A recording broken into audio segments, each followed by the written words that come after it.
It has been confirmed from multiple interviews that Trump has done recently in March of 2025 that he is planning on crashing the stock market. And he said it in multiple different ways, but not directly. And the reason why he's doing this is because of two main reasons, which I'm going to show you the alarming data here in a second. First and foremost, he said that any short-term pain will be worth it to bring manufacturing back to the country, and that he is not even looking at the market because long-term the United States will be very strong from what he is doing. So he's saying that short term, yes, there's going to be pain, but long term, he's doing these things in order for the United States to have a stronger foundation. He also said that it's going to take an adjustment period for folks on Wall Street, aka people that are involved in the stock market. It's going to be an adjustment period because the market was just straight up and to the right for the longest time. And now he's saying that the adjustment is likely going to bring equities down. And the reason why he won't say it directly is, number one, to not make the markets completely panic. But it is so obvious that this is why he's doing it, is multiple things. One, he's had arguments, or at least stated several times, that Jerome Powell needs to bring interest rates down. He's been saying that for about 6 months, even before he was in office. And he's been saying that because the economy desperately needs lower rates so that people can borrow more money, and then people can invest and do business and spend more money, which will help the overall economic climate. But Jerome Powell is keeping interest rates high because it is sitting, our inflation rate is still sitting right at 3%, which is 1% above the target inflation rate. But Trump knows that this is coming due right here, which is $7 trillion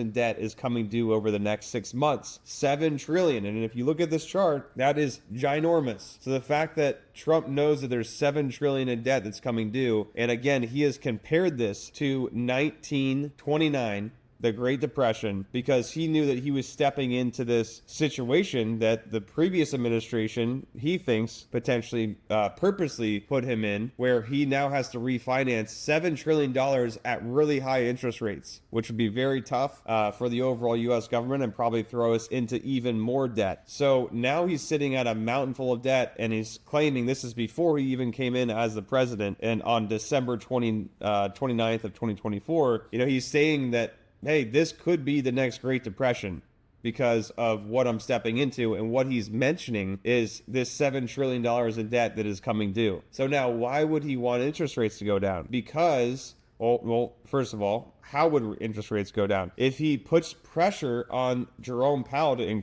decrease rates, and he's still not doing it, what will get Jerome Powell to decrease rates is if the stock market starts to decline. So he is purposely saying, hey, the stock market's going to feel some pain. I'm going to shake up things around the world with all these tariffs and do what I think is necessary to set the country in a good foot in the next few years. But short term, you're probably going to see some pain, and that pain is not going to be alleviated until we bring down interest rates, because he knows he's got to refinance this debt, this $7 trillion. So what is he doing? He wants to crash the market so that Jerome Powell says, oh man, the markets are way down. I need to bring interest rates down to stimulate the economy, to make sure there's not that much pain. And that is what he's going to do, is do all of these things that he thinks is probably good for the U.S. economy long term, but short term, it's really going to shake things up. It's going to create fear in the markets. It's going to bring the stock market down, which would incentivize Jerome Powell and the Federal Reserve to bring interest rates down so that he can issue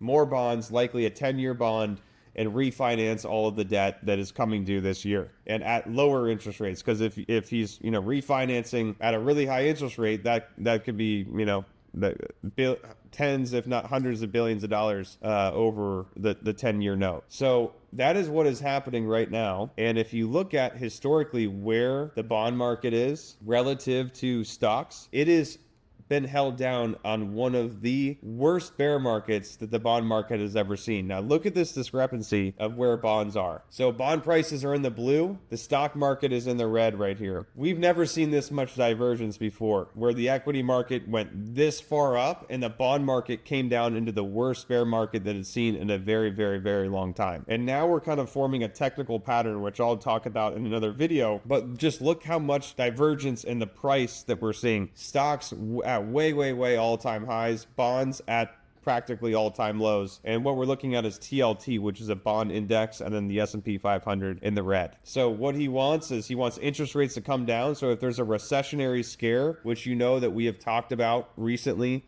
the Fed has actually put out a new piece of data where they are now projecting that the GDP is going to grow or go down from 2%, above 2%, to almost negative 3%. So they're saying, yes, there is a recession likely coming, because now we're changing our projections of GDP by 5%, which is a drastic change. So what happens? Bonds do well when there's a recessionary scare, there's fear in the markets, and when investors feel like equities are overvalued and they want a flight to safety. So when they want a flight to safety, when there's fear in the market, when the market's going risk off, when investors want a yield, they want to be paid a dividend instead of just holding an equity and hoping for appreciation, guess what they do? They sell equities and they buy more bonds. So this could be set up as one of the top trades of this year, simply because of all the things that are happening with Mr. DJT and the Federal Reserve. Let me know if you got value from this video. If you did, hit the like button, share it with someone that would get value. And if you've got any commentary on what is going on with Trumpity Wimp Womp or the bond market or the stock market, let me know below. Thanks so much. Talk soon.